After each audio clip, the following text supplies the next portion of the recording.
നവകേരള സദസ്സിന്റെ അവസാന ദിനമായി ഇന്ന് പ്രതിഷേധം കടുപ്പിക്കുമെന്ന് കോൺഗ്രസ്. നവകേരള സദസ്സിന്റെ അന്ത്യകൂദാശ നടത്തുമെന്ന് DCC പ്രസിഡന്റ് മുഹമ്മദ് ഷിയാസ് പറഞ്ഞു.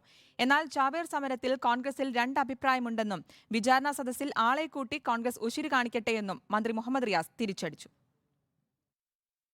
മാറ്റിവെച്ച തൃപ്പൂണിത്തുറ, കുന്നത്തുനാട് മണ്ഡലങ്ങളിലാണ് ഇന്ന് നവകേരള സദസ്സ് നടക്കുന്നത്. സദസ്സിനെതിരെ അതിശക്തമായ സമരം മുഖ്യമന്ത്രി കാണുമെന്ന് DCC പ്രസിഡന്റ് മുഹമ്മദ് ഷിയാസ് പറഞ്ഞു. കലാശക്കൊട്ട് കൊട്ടിത്തീർക്കാമെന്നുമാണ് മുഹമ്മദ് ഷിയാസ് പറഞ്ഞത്. ഒരു സംശയവും വേണ്ട, പിണറായി വിജയൻ എറണാകുളം ജില്ലയിൽ ഈ ജാഥ അവസാനിപ്പിക്കുകയാണ്. ഇത് ഒടുക്കത്തെ ജാഥയാക്കും, ഞങ്ങൾ അവസാനത്തെ ജാഥയാക്കും. പിണറായി വിജയന്റെ നവകേരള സദസ്സിന് ഞങ്ങൾ അന്ത്യകൂദാശ നൽകും. കരിങ്കൊടി സമരം നടത്തിയ യൂത്ത് കോൺഗ്രസ് പ്രവർത്തകർക്കെതിരെ ജാമ്യമില്ലാ വകുപ്പ് ചുമത്തിയ നടപടിക്കെതിരെ ഇന്ന് പുലർച്ചെ 3 മണിവരെ പാലാരിവട്ടം പോലീസ് സ്റ്റേഷന് മുമ്പിൽ കോൺഗ്രസ് പ്രതിഷേധ സമരം നടത്തിയിരുന്നു. പുലർച്ചെ മജിസ്ട്രേറ്റ് മുമ്പിൽ ഹാജരാക്കിയ 7 യൂത്ത് കോൺഗ്രസ് പ്രവർത്തകർക്കും കോടതി ജാമ്യം അനുവദിച്ചു.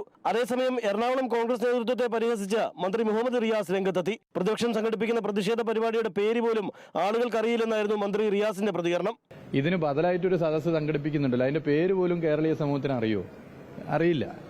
ആ സദസ്സിൽ 10,000ങ്ങളെ പങ്കെടുപ്പിച്ചുകൊണ്ടായിരുന്നു ജനാധിപത്യപരമായി ഇനി പ്രതിഷേധിക്കാനാണ് ഉദ്ദേശമെങ്കിൽ ഉശിര് കാണിക്കേണ്ടത്. 3 മണിക്ക് തൃപ്പൂണിത്തുറയിലും 5 മണിക്ക് കുന്നത്തുനാട് മണ്ഡലത്തിലുമാണ് നവകേരള സദസ്സ്.